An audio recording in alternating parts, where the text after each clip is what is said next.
கம்பி கீழே நம்ம இடத்த பார்த்துக்கலாம். நம்ம சாலையெல்லாம் போட்டால் ஒரு இடமே நம்மகிட்ட இல்லை. ஒரு 2 ஏக்கர் இடத்துல அது நடுவில் போயிடுச்சுன்னா இந்த சைடு போர்ன்றது வச்சுக்கோங்க, நீங்கள் அந்த சைடு இருக்கிற இடத்துல ஒன்றும் பண்ண முடியாது. ஏன்னா என்ஹெச் காரணம் தேசிய நெடுஞ்சாலையோ மாநில நெடுஞ்சாலையோ உங்களை வந்து சாலை மேலே பைப் லைன் போடவே மாட்டாங்க. அப்போ நீங்கள் விவசாயமெல்லாம் பண்ண முடியாது, போரோட நின்று பண்ணிட்டாங்க. ஒன்று. ரெண்டாவது பார்த்துட்டிங்கன்னா உதாரணம் எங்கள் ஊருக்கு வச்சு வாக்கியப்பாளையத்துலேருந்து சேலம் தலைமையாக போகுது அப்படின்னா செம்மாண்டாப்பாளையத்துலேருந்து பாலத்தில் தார் ரோட்டில் விட்டு பாலத்துக்கும் மீதி கொண்டு போயிடுவாங்க. அப்போ நீங்கள் இந்த பகுதியில் இருக்கிற யாராக இருந்தாலுமே அந்த பாலத்துக்கு வந்து தான் சுற்றி போய்க்கணும், பாலத்துலேருந்து சுற்றி போய்க்கணும்.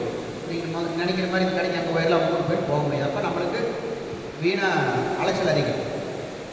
இப்படி நம்ம விளைநிலங்களை இழந்து நம்ம சிரமப்படுறதை விட ஒன்று கூடி ஒரு பொருளோடு நின்றோம்னா கண்டிப்பாக போராடி வெற்றி பெற்றலாம்.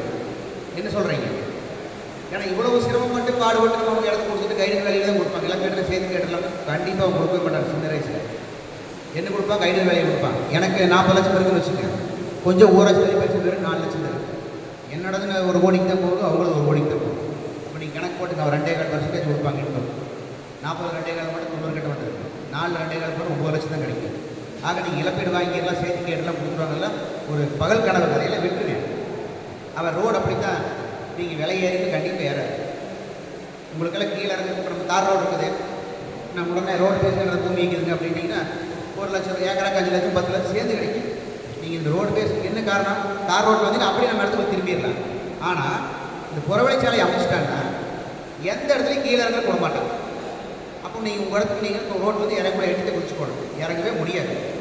ஒன்று. ரெண்டாவது என்ன பண்ணிடுவாங்க, எப்படி நம்ம கோயம்புத்தூர் நெரிசல் அதிகமாக இருக்குதுன்னு சொல்லி எல்என்டி பைபாஸ் எல்லாம் ஞாபகம் இருக்குல்ல, கேரளா போட்டிருக்கிறாங்க. எத்தனை இடத்துல டோல்கேட் வச்சுருக்கேன் சொல்லுங்க பாப்பா?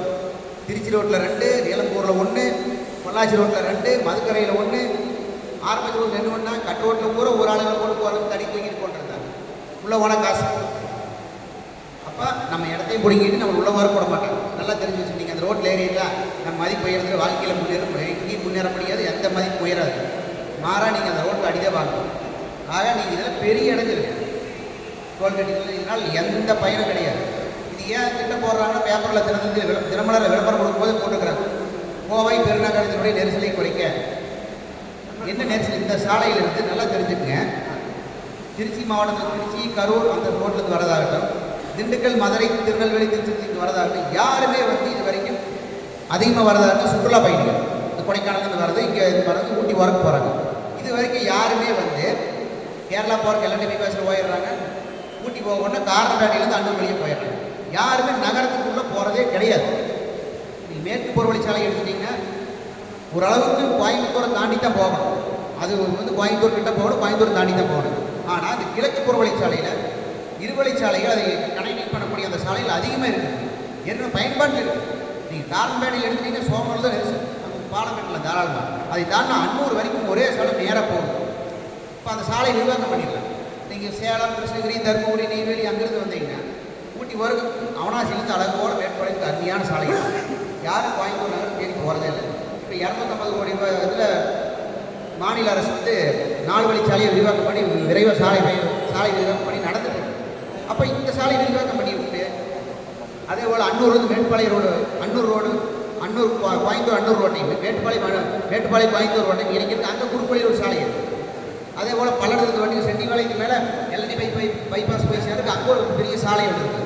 ஆக இது மற்ற கனெக்டிங் சாலைகள் எல்லாமே இந்த சிறு இருவழி சாலைகளை 4 வழி சாலையாக மாற்றி இந்த திட்டத்தை வந்து இருக்கிற சாலையோடு விரிவாக்கம் பண்ணுறது ஒரு சிறந்த தீர்வாக இருக்குமோ தவிர 1000க்கு மேலே 1000 ஏக்கருக்கு மேலே இந்த விளைநிலங்களை கையகப்படுத்துறதை கடுமையாக நம்ம கண்டனம் தெரிவிக்கிறோம். இன்னொன்று பார்த்துக்கேன், 1000 ஏக்கரை அவங்க அபகரிச்சுட்டாங்கன்னா இன்னொரு 1000 2000 ஏக்கரை வந்து விவசாயம் பண்ண முடியாத தரிசு நிலமாக மாறக்கூடிய சூழ்நிலை இருக்கிறது.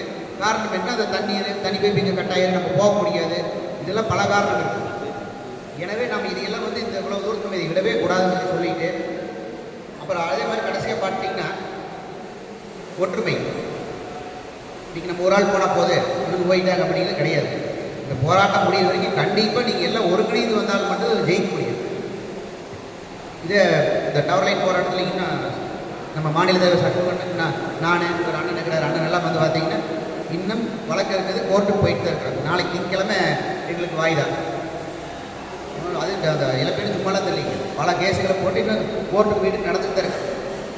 எனவே நம்ம எல்லாம் ஒருங்கிணைச்சு ஒரு பெரிய குழுவாக இறங்கி போராடணும் அப்படின்னா கண்டிப்பாக இது வந்து மிகப்பெரிய ஒரு போராட்டமாக, ஒரு வெற்றி போராட்டமாக மாறுவதை சொல்லிட்டு, முன்னணியில் இருக்கக்கூடிய இந்த மேடையில் உள்ள தலைவர்களையும் இணைந்து ஒரு குழுவாக நம்ம வந்து ஒரு குழுவை சேர்த்து அடுத்த கட்டமாக நம்ம என்னென்ன பண்ண போகிறோங்கிறத நம்ம ஒரு தடவை தன்னச்சியாக முடிவெடுக்காமல் தலைவர்களை எல்லாம் கலந்து ஆலோசனை செய்து நாம் எது மாதிரியே நகர்த்தலாம்ங்கிறதையுமே முடிவு பண்ணிட்டு உங்களுக்கு விரைவில் அந்த உணவர் போராட்டத்தை அறிவிக்கிறேன்னு சொல்லிட்டு நிறைவேறி நன்றி, வணக்கம்.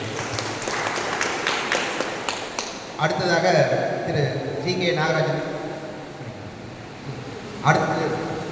அடுத்ததாக திரு வி.ஆர். பழனிசாமி அண்ணன், தமிழக விவசாய சங்கம் கோவை மாவட்ட செயலாளர் அவர்கள்.